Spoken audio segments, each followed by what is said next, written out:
The fist connected with my jaw like a thunderclap in the otherwise silent dining room. My head snapped sideways, the metallic tang of blood flooding my mouth as my lips split against my teeth. Silverware continued its rhythmic clink against porcelain plates. No one gasped. No one stood.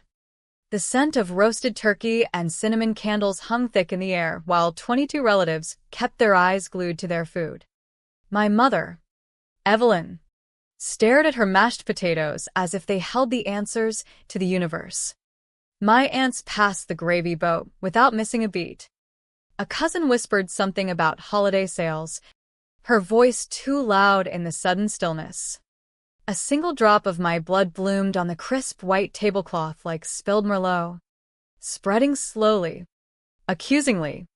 In that frozen second, surrounded by the people who once claimed to love me, something inside me crystallized. Marcus Hale would pay. They all would. My name is Sergeant Rachel Morgan, United States Army. I'd just returned to Elmwood, Ohio after 18 brutal months overseas, craving something resembling home. Instead, the house felt like a stage set for a nightmare dressed in tinsel and fairy lights.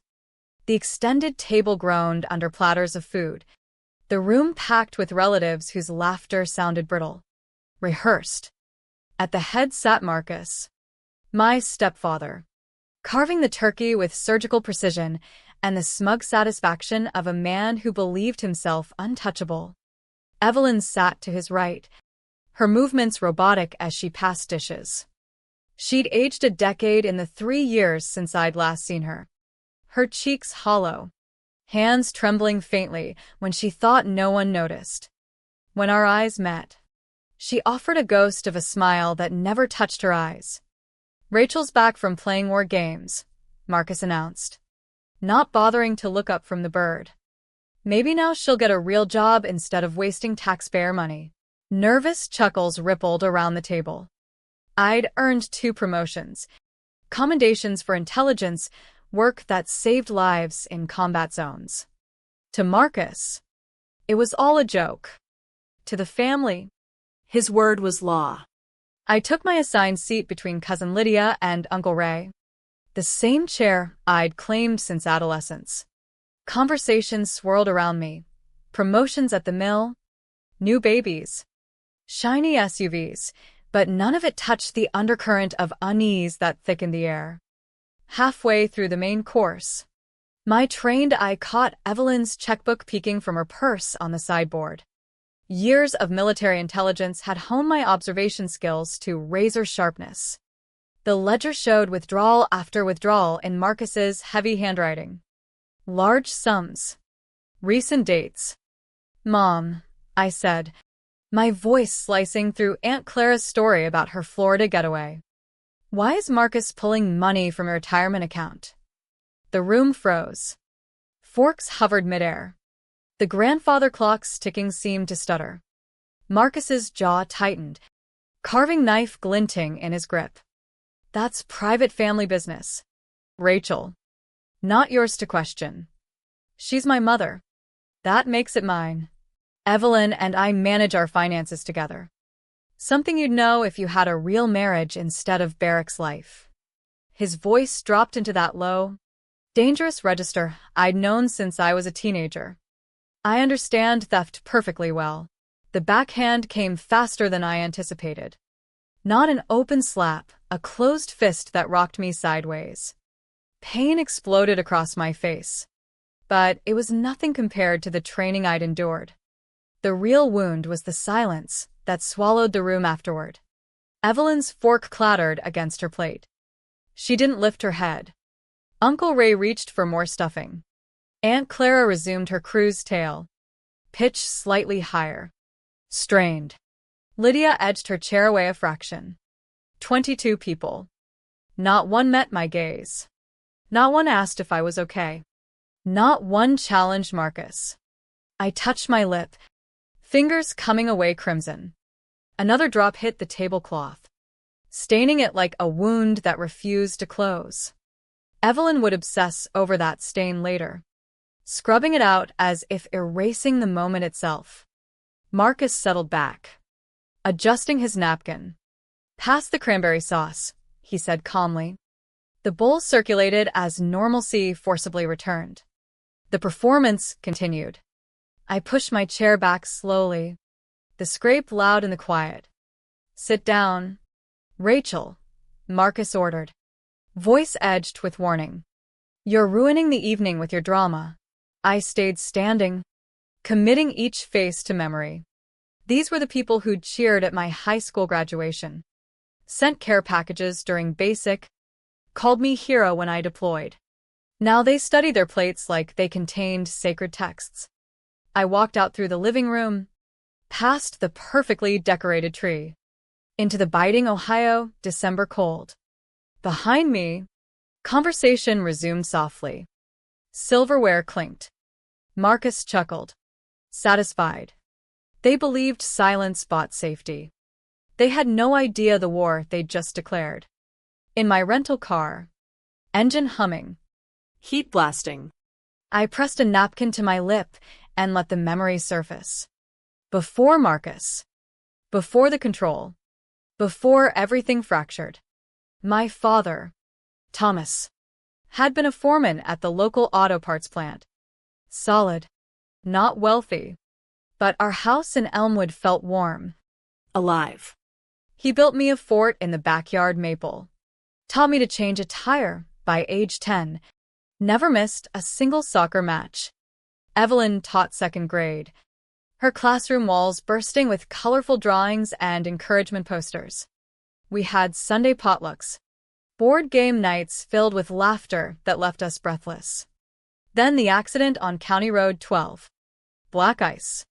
Dad's car versus a guardrail. The hospital call came during Evelyn's lunch period. She never returned to teaching full-time after that. I was 13, old enough to grasp death, but not its endless ripple. Evelyn stopped eating properly, stopped sleeping, stopped smiling. The house declined, leaky roof, clogged gutters, furnace on its last legs. That's when Marcus arrived. He ran a real estate development firm, heard about the grieving widow through church networks, showed up one Saturday with workers, fixed the roof as a neighborly gesture. No woman should worry about shelter while mourning, he'd said. Smile warm. Understanding. Evelyn cried real tears for the first time since the funeral. Marcus kept returning.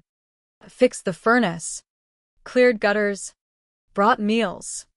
6 months later they dated. 8 months. Engaged. 1 year after Dad's death. I had a stepfather. The shift happened slowly, almost imperceptibly. Marcus suggested Evelyn take time off work to heal. He handled the insurance payout from Dad's accident, too complex for her. Joint accounts followed for simplicity. Then the small digs. Her cooking needed improvement. Her friends gossiped excessively. Her family visited too often. One by one, ties severed. The vibrant teacher became a ghost in her own home, seeking Marcus's approval for every purchase. Call. Outfit. I rebelled at 14 with slammed doors and shouted truths. Marcus never struck me then. He was smarter. He'd make Evelyn cry with his disappointment. Look what you're doing to your mother, Rachel. She's suffered enough. The manipulation was masterful. My defiance triggered Evelyn's tears and Marcus's prolonged cold shoulder until I apologized. I learned silence, endurance, counting days to escape. The Army recruiter came to Elmwood High senior year. I enlisted the same day, forging Evelyn's signature because Marcus had convinced her college was pointless for girls. They'd just marry anyway. Basic training at Fort Benning felt like liberation. Drill instructors' shouts were refreshingly direct compared to Marcus's mind games. I thrived, discovering strength I'd buried. Built myself into someone unbreakable by a real estate developer with God complex. But I'd left Evelyn behind. That guilt shadowed every tour, every award. Calls home were scripted under Marcus's watch. Evelyn's letters read like censored dispatches. Pleasant surface hiding desperation. Now. In the car with blood on my lip and rage building, I saw my error clearly. I'd fled alone, hoping she'd find courage. Instead, Marcus had tightened his grip completely in my absence. The withdrawals weren't mere theft. They were the endgame. Dad's insurance, Evelyn's pension, the house. Marcus was draining everything. And the extended family, intimidated by his temper and implied threats, chose complicity. My phone lit up. Text from Evelyn. Please come back. Marcus is calmed. Don't make things worse.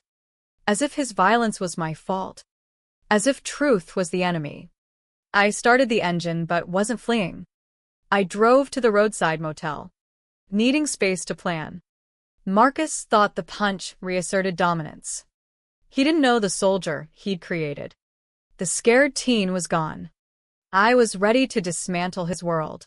The army didn't just save me, it forged me into something Marcus could never break. At 18, I was suffocating in that house. Every breath measured by his approval. The recruiter's office became my escape hatch. I remember the humid July morning I left for basic. Marcus was conveniently absent at a job site. Evelyn stood in the doorway, tears tracking silently. Her hug desperate and brief. Be safe, she whispered. Then softer. Be free. Fort Benning reshaped me. 9 weeks of hell that rebuilt from the ground up. Drill sergeant's aggression bounced off years of Marcus's psychological games. Their challenges built me stronger, not submissive. I ran farther, pushed harder, endured longer than I believed possible. Every victory proved Marcus wrong about my worth. Advanced training in military intelligence appealed to my analytical side, gathering intel, assessing threats, understanding enemies. The parallel to my family situation wasn't lost on me. My first deployment to the Middle East taught real terror versus manufactured fear. Roadside bombs were lethal but predictable compared to Marcus's subtle erosion of Evelyn's spirit. Between tours, monthly calls home happened on Sundays when Marcus watched games. Evelyn's voice always too bright, too false. Everything's good here. Marcus's developments are booming. House looks lovely. I heard the unspoken pauses where she edited truth. The catch in her voice on money topics. Glances over her shoulder. Once I tried wiring money directly. The transfer bounced with a note in Marcus's script. We don't need handouts. My battle buddy noticed my frustration. Sometimes, she said, you can't force rescue, but you prepare the ground for when they're ready. So I prepared. GI Bill funded online courses in forensic accounting and family law. I studied financial abuse patterns, documentation requirements, protective orders, built savings, strengthened credit, created an exit strategy for Evelyn one day. Promotion to sergeant brought leadership, respect, confidence. I'd commanded troops in firefights, made split-second calls that saved lives. Marcus had labeled me worthless. The army proved otherwise. My platoon became chosen family. Specialists who taught advanced tactics. Lawyers' kids explaining civil remedies over field rations. Survivors of domestic situations who understood my silences without words. A call from Aunt Clara changed everything. Your mother misses you, she said carefully. It's been years. Marcus is mellowed, she added, code for tolerable if unprovoked. I should have stayed away. But Evelyn's birthday approached. Christmas loomed, and I felt ready to assess the battlefield firsthand. The flight into Cleveland, then drive to Elmwood, carried different weight this time. I wasn't the desperate teen anymore. I was Sergeant Rachel Morgan, intelligence operative committed to mission. The house felt wrong immediately. Same address. But details shifted like a poor replica.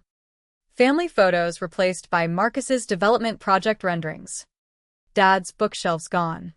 Swapped for Marcus's golf trophies. Evelyn's old piano dust-covered. Topped with his awards. Evelyn greeted me in the kitchen. Thinner. Turtleneck despite warmth. We hugged. I felt her ribs sharply. You look strong, she said, eyes darting toward the living room where Marcus watched TV. Mom. We need to talk privately. Marcus is in a good mood today, she interrupted quickly. Let's keep it that way. That evening, while she cooked, I scanned mail. Credit cards in Marcus's name with Evelyn authorized. Utilities past due. Alarming reverse mortgage documents. Mom. Are you refinancing the house? She dropped a pot with a crash. Marcus appeared instantly. What's this? Just catching up, I replied evenly. He snatched the papers. Private. It was on the counter. We're making smart investments. Commercial project near Columbus. Very promising. I knew his track record. 2 bankruptcies. Lawsuits from investors. Now using Evelyn's equity. What kind of returns? His chest puffed. Evelyn's thrilled. She nodded mechanically. Later, cornering her in the laundry room while Marcus showered. How much has he taken? It's an investment. We'll recover. Her hands shook folding towels. Mom. His last projects failed. Stop.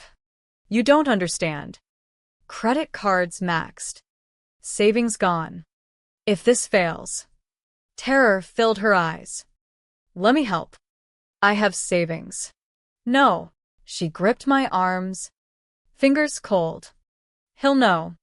Promise you won't interfere. Before I could answer, Marcus called from upstairs. She fled.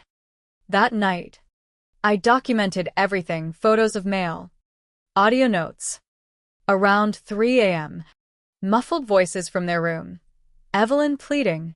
Marcus rumbling angrily. A thud. Then silence. I wanted to intervene but knew it would paint me as unstable. Instead, I built my case. Next morning, Evelyn wore heavy makeup around one eye. Walked into a door, she mumbled. I found Marcus admiring his new luxury SUV in the garage.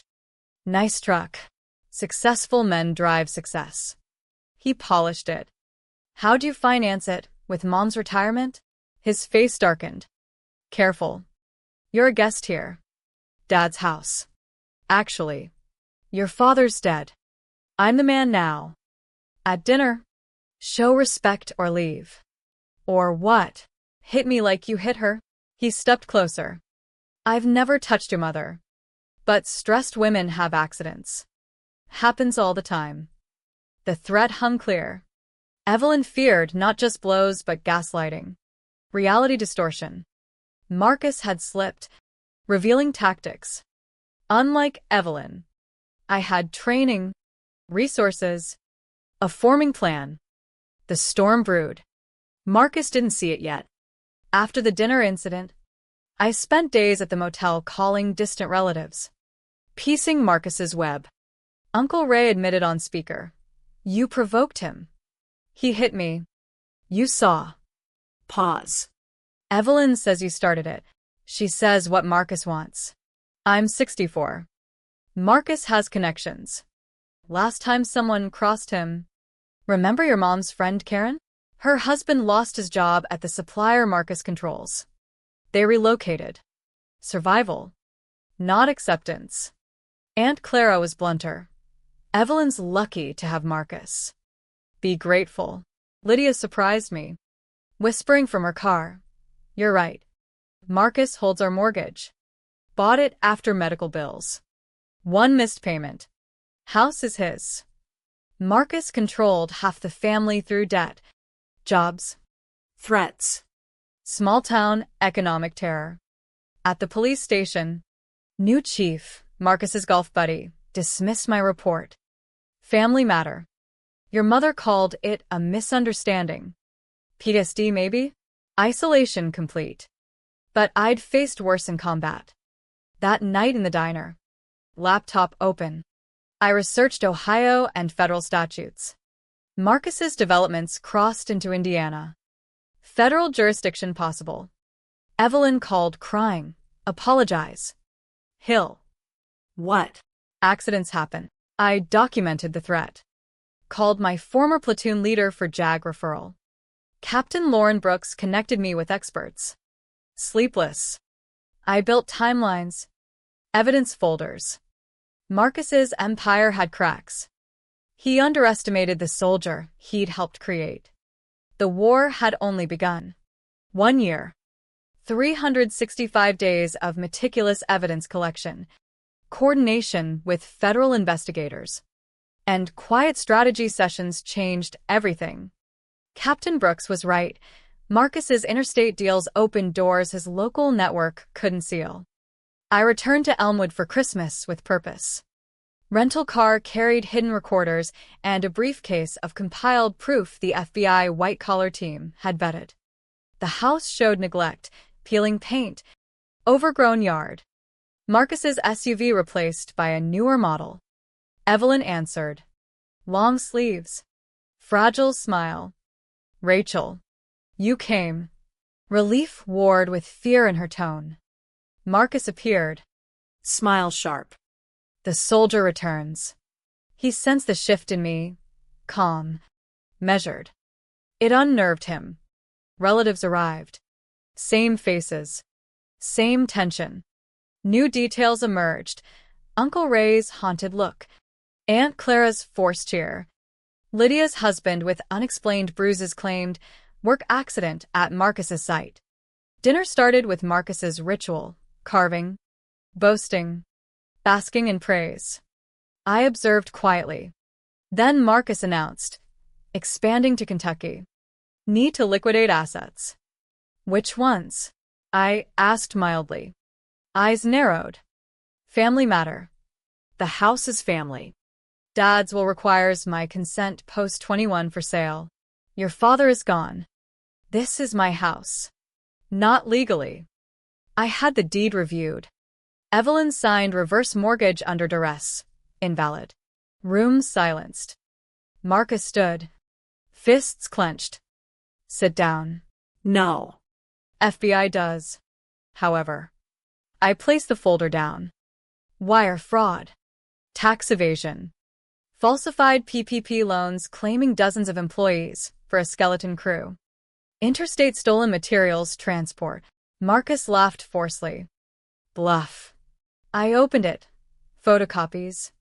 Forensic reports. Your Kentucky deal?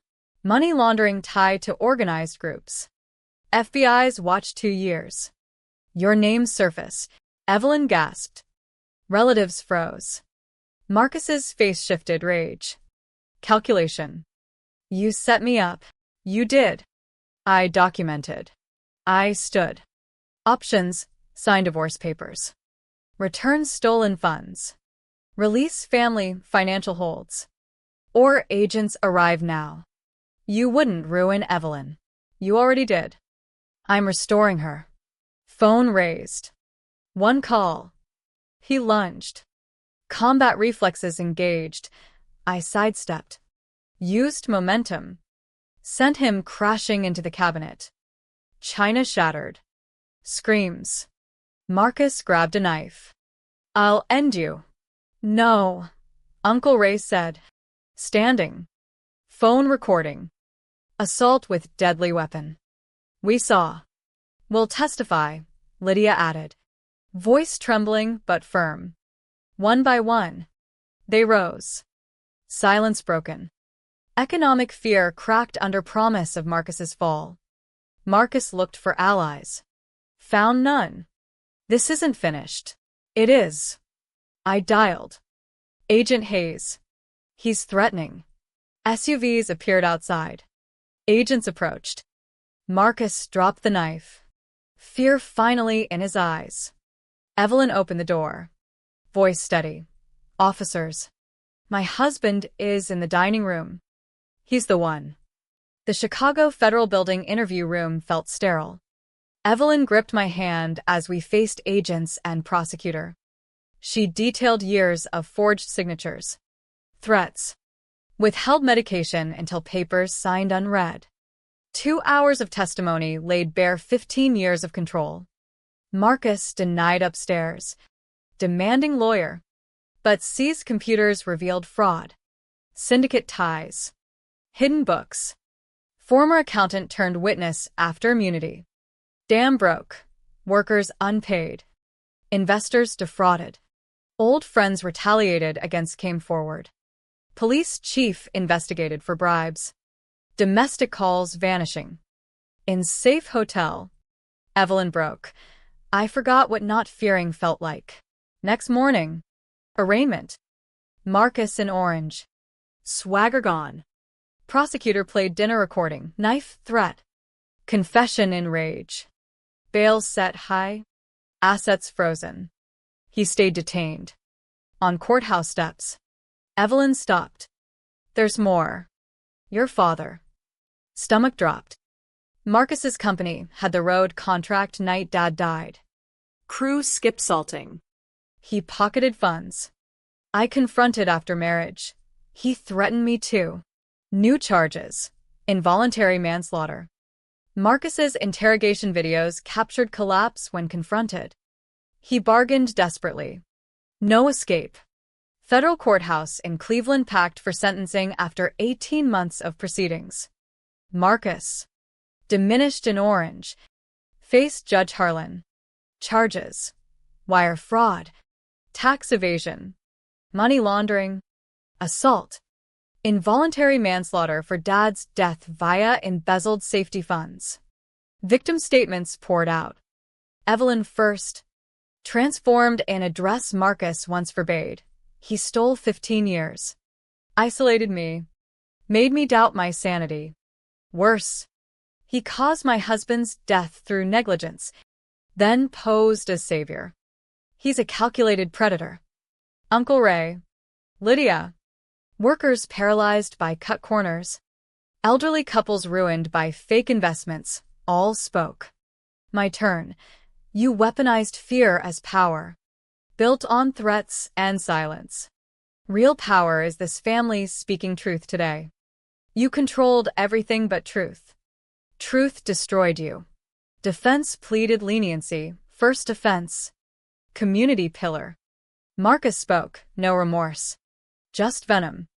I saved them after Thomas died. This is betrayal. Judge cut him off. Comprehensive criminal pattern.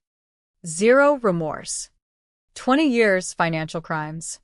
+5 for assault and manslaughter. Consecutive. Full restitution. No contact with Morgan family post-release. 25 years. Marcus in his 80s if freed. Bailiffs led him away.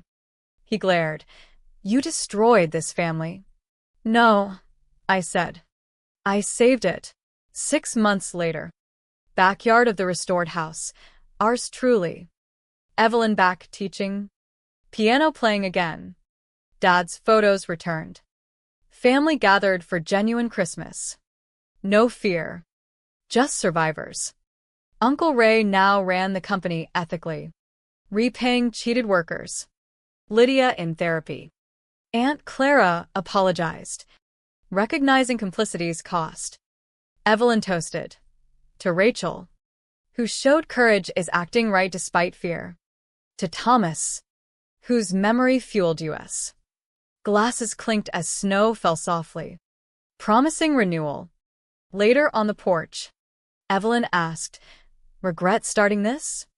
I considered the investigations. Threats. Nights awake. Marcus was poison. Removing it hurts, but leaving it kills.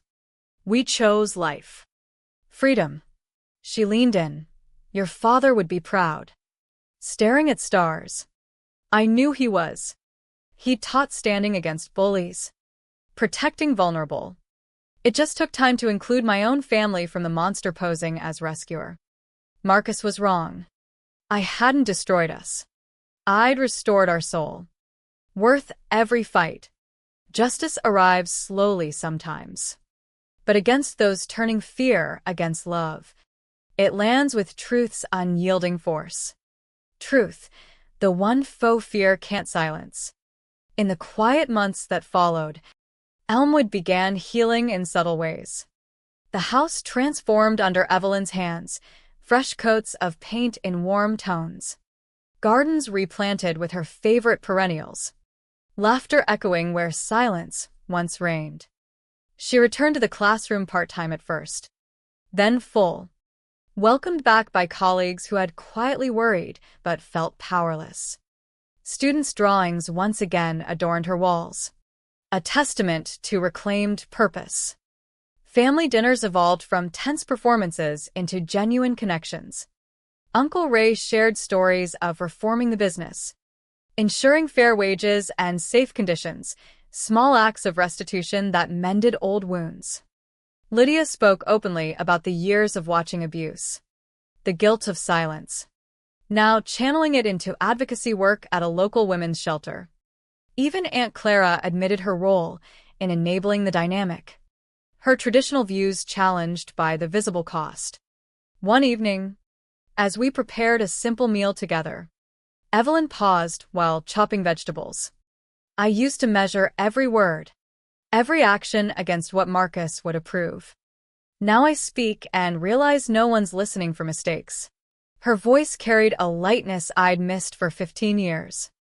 You reminded me I still have a voice. I squeezed her shoulder, emotion tightening my throat. You always did, Mom. It just got buried. The legal aftermath continued quietly. Restitution checks arrived sporadically as assets liquidated, helping Evelyn stabilize finances and fund community programs in Dad's memory, a scholarship at the high school for students pursuing trades or service careers. Marcus's appeals failed one by one, his isolation in prison mirroring the control he'd once wielded outward. Reports filtered back through legal channels. His attempts to manipulate inmates and staff met resistance. The power dynamic reversed. He experienced the fear he'd inflicted, with no family or allies left. In quiet moments, questions lingered like shadows. How many families harbor similar silences at their tables? How often does complicity masquerade as keeping peace? The moral weight settled heavily. Standing against evil demands courage not just from victims, but from witnesses. My choice to return that first Christmas hadn't been easy. It cost sleep, relationships strained further initially, and forced confrontations with my own guilt for leaving Evelyn behind. Yet it also revealed the resilience woven through our bloodline. The quiet strength Dad instilled that outlasted Marcus's influence. One spring afternoon, walking the same backyard where Dad once pushed me on the old swing set, Evelyn joined me. Do you think he'd recognize us now? She asked softly. The restored fort still stood sturdy in the maple. He'd see survivors, I replied. People who chose truth over comfort. Snow had melted, revealing new growth. Life. Persistent and hopeful. As evening fell, we sat on the porch, stars emerging one by one. The weight of the past remained, but no longer crushed. It served as reminder. Fear's empire always crumbles when confronted by collective courage and unyielding truth. Marcus learned that lesson too late. Behind bars. We learned it in time to reclaim our lives. And in that knowledge lay hard-won peace. The kind that whispers of new beginnings rather than echoes of old terrors. The story doesn't end with perfect resolution. Scars remain. Questions of prevention persist, but it closes on a note of hard-earned freedom. What would you do if silence at your table demanded a voice? The choice, ultimately, defines more than just one family. It echoes through communities, challenging each of us to see the hidden pains behind festive masks and decide whether comfort or courage prevails.